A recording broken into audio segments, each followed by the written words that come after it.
अस्सलाम वालेकुम। की हाल न चाचे ने ठीक हो? सेहतां तबीयतां कैसियां न? फिट हो ना? चाचे ने हवाई सर्दी भी थोड़ी थोड़ी बनती पई तो पै चंगी सर्दी भी हौली हौली गई आ।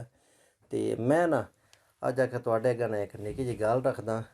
ते सारे नाल पैह्लें मैं गल जेह्ड़ी अज टॉपिक जेह्ड़ा मैं छेड़ना आई ना वो मैं छेड़ना ही हलाल हराम दी गल करनी है। क्योंकि साढ़े खास तौर ते साढ़े मुसलमान ने जेह्ड़े ते दूर दी गल नहीं साढ़े पाकिस्तान दे जेह्ड़े मुसलमान ने इन्हां दे विच्चों ना हलाल हराम दी तमीज़ ने जेह्ड़ी वो ख़त्म हो गई हुई है। वो किवें ख़त्म जिवें अद्ध नहीं निक्के बड्डे दा या ख़त्म हो गया है इवें ही साढ़े विच्चों ना हलाल हराम दी भी गई आ। आउण दे हलाल आवे तां भी हराम आवे तां भी आउण दे। लेकिन वीराओ इत्थै मेरी एक गल नोट करेआ है। हलाल हराम दा मसला नहीं, मसला ये है कि डायरैक्ट तुसीं एक ही बंदे नाल आख छड्डो ना कि भाई तू हराम खांदा पिया हराम आ खाऊं ते ओह् भी गल कोई नहीं। सारे नाल पढ़ो अपने आपा नू वेखना है, अपने अंदरों वेखना मैं केड्डा इक हलाल खांदा पिया।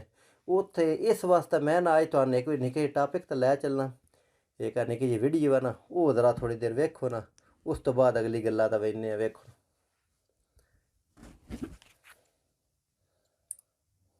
आपको पता नहीं है कि गधे का गोश्त हराम है। मैम, जिनको वो जमीन मर चुके होते हैं ना, वहाँ कुछ हराम हलाल नहीं होता। रास्ता रोक के चाबी लगा के पीछे कमाने वाले के पीछे हराम नहीं है ना?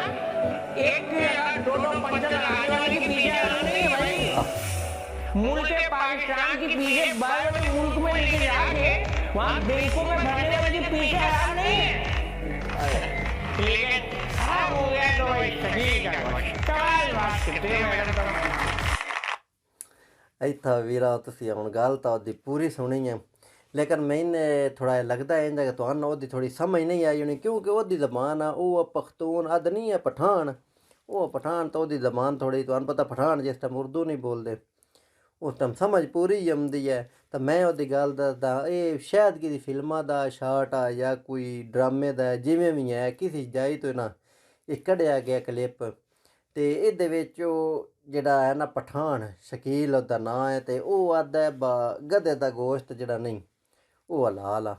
ते सामने ओह् जेह्ड़ी मैडम आ ओह् जवाब दिंदी ओह् आखदी ऐ किवें हलाल आ तूं आखदा ऐ हलाल आ ते गधे दा गोश्त हराम होंदा है।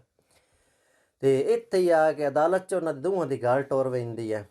ओह् दोवें अदालत च पेश होए ना ते सामने उन्न सवाल कीता ना उस जिस टाइम पैह्ले गल नहीं कीती उस आखेआ छाबड़ी आह्ला राह रोक के ना ते पैसे कमांदा पिया होंदा है। लोकां दे राह बिच्च ना खलार के ना रेड़ी राह बंद करके पैसे कमांदा। उस आखेआ भाई एह् हलाल आ। मैंने तो तू आख छड़ेआ एह्दा गोश्त हराम है।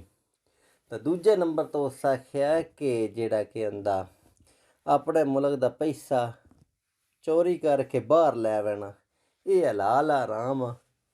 ते पॉइंट तो उस वीरा बड़े कराए न ते लेकिन मैं तुहानू इक निक्की जी गल दस छड्डां उस गल ठीक कीती है। उस आखेआ नीरा तुसीं आखो ना खोते दा गोश्त ही हराम आ इंज भी गल नहीं तां जेह्ड़ा कि होंदा किलो दे दो किलो बना के वट्टे थल्ले वट्टा त्रकड़ी दे अज्जकल ला छड्डदे न ना ते बिच्च पा के सब्जी पाई ते थल्ले पाइयै ते नाल बी अड़ा छड़ेआ मकनातीस ते बन्नेआ नेंज करके बेचेआ ते ओह् बी हलाल कोई नहीं होंदा ओह् भी होंदा हराम ही ऐ। ते नीरा इक ही गल्ला नहीं ना फाद लिया करो कि आयो हराम।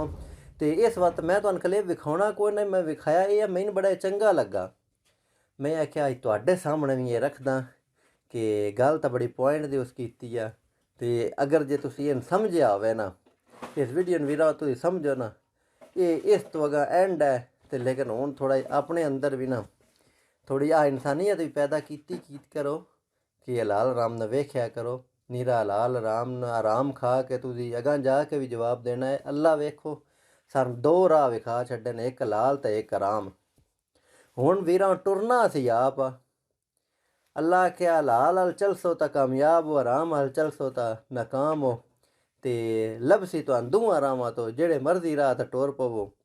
ते एह् अग्गों साड्डे तां हुण गल्ल आ पैंदी असीं जित्थै टुर पेओ ते मेरा सिर्फ विखाउणा दा मकसद एह् आई कि तुसीं थोड़ा जेहा ਤਵੱਜੋ ਕੀਤੀ ਕਰੋ ਆਪਣੇ ਹਾਲ ਕਿ ਅਸੀਂ ਕਰਦੇ ਕੀ ਪਏ ਹਾਂ। ਕਿਸੇ ਤਾਂ ਅਟੈਕ ਕਰਨ ਨਾਲ ਪਹਿਲੋਂ ਆਪਣੇ ਆਪਾਂ ਨੂੰ ਵੇਖੋ ਅਸੀਂ ਕਿੱਥੋਂ ਤੱਕ ਹਲਾਲ ਖਾਂਦੇ ਪਏ ਹਾਂ ਤੇ ਮੁੜ ਅਗਾਂਹ ਟੁਰਿਆ ਕਰੋ।